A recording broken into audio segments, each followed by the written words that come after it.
warning alarm systems. During potentially dangerous weather situations, specially built receivers are automatically activated to warn of the impending hazard. Tests are normally conducted by NOW's National Weather Service every Wednesday between 11 a.m. and 12 noon. When there is this weather or existing severe weather in the area on Wednesday, the test is postponed until the first good weather day.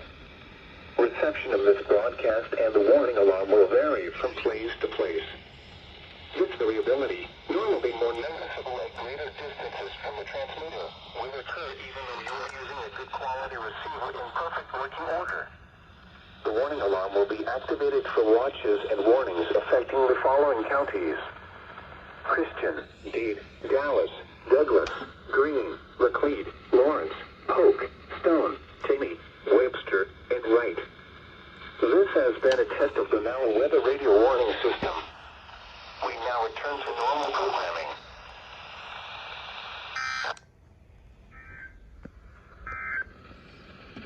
Here is your national...